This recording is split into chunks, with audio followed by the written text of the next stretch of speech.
You know, they were wondering, what are they going to call you? What are the grandchildren going to call you? And I said, well, I don't want some dumb name, you know, that comes from some kid that can't really talk yet. So I said, how about GOPPA?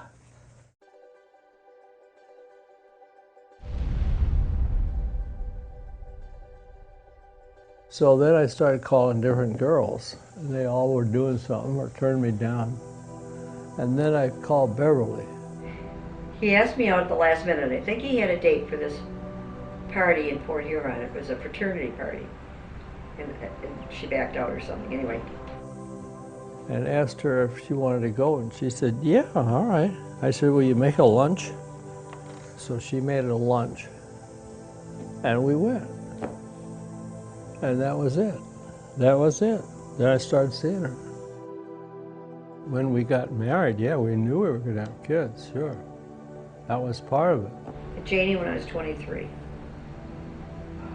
Peter when I was 24. Chris 27. I had 4 kids by the time I was 30. And at night I'd tell them stories or read to them. Mostly I told them stories and make them up as they go along. You know.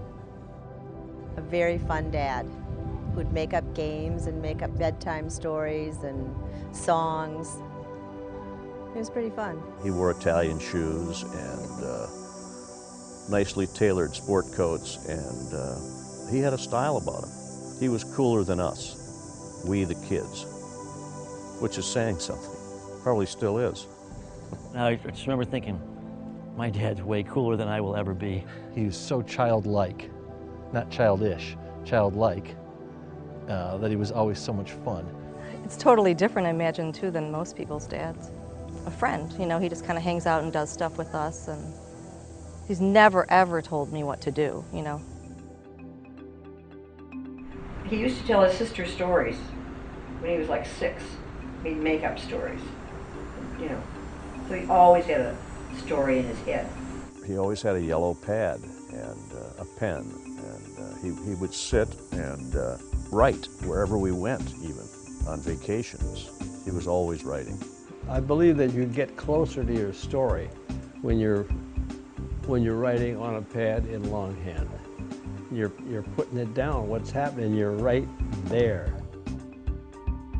I can't even imagine writing a book. It's like I can't even imagine where all the ideas would come from and the characters, and it's just, no. I don't know where the ideas come from either. Poets like him because of the way things flow in his books. There's definitely almost like a musical rhythm to it. You can like tell what a person almost looks like just from how he has them talk. He has a way of getting right to the heart of the character through what they say, and just their attitudes come across, which I think is his great gift. When you see the shelves filled with his whole life, really, because all these characters are part of Elmore, it's pretty impressive, and he's still going strong. He will always write. I think he would be bored to death if he just decided to stop. Once I started writing, I got more ambitious because I knew what I wanted to do. So then I could just apply myself. How could you not write about it, you know? I mean, all the stuff going on in Detroit, you know, it's his own backyard. If you want to write, Detroit is a wonderful city to be living in because there's a lot happening. He likes the grittiness of it, that it's real. I just think it's cool that he never wanted to leave and that he likes to write. He doesn't write as much about Detroit as he used to, but I think it's cool that he does, and, you know, that he never wanted to leave his hometown. He's the local hero. Elmore and Detroit are, you know, one and the same. This is where I live. If I lived in Niagara Falls, I'd write about that. Early on, it's hard to picture him without a cigarette. Cigarette is kind of part of his persona. Elmore smokes Virginia Slim 100s, and he's probably the only man I know who smokes Virginia Slims, and he works it. You know, he kind of licks the side of his lip and takes another drag, and he pushes around the cigarette ash with his cigarette while he's talking. They're a little long. With that funny little filter. And I think they're awful, so I think it's funny that he likes them so much.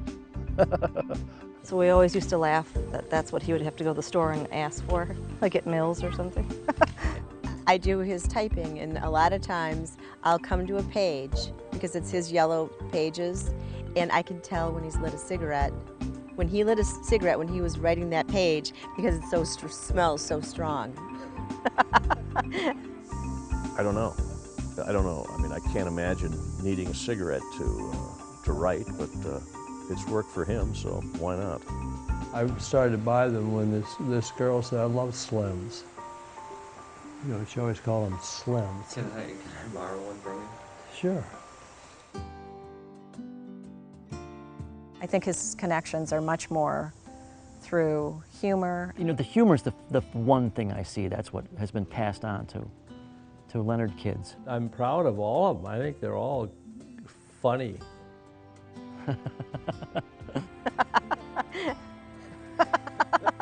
and they're all close to each other. I think this family is maybe closer than most families. Yeah. We get along with each other, and you can make fun of Peter if you want.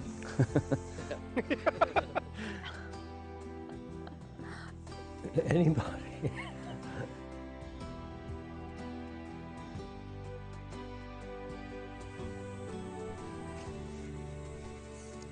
He doesn't think you should worry about things. He thinks you should just ride out your problems or whatever is bothering you, or what, you know, something that you're worried about. He doesn't think it does you any good to worry about something.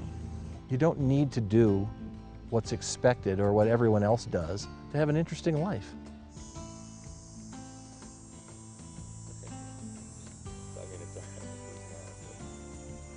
No, not really. Don't judge people. Be nice to people. If you feel that you have an ability to do something and you have a desire to do something, that you should go for it. Work hard and be responsible for yourself. I think it's very good that Elmore lives in the now, and that's what keeps him young. He's just always so cool about everything. It's almost inspiring in the way he's lived his life, and he still lives it on his own terms. He's confident, he knows he's good at what he does, but he's not cocky about it. He doesn't think he's better than anybody else. Well, I've always gotten along with everybody.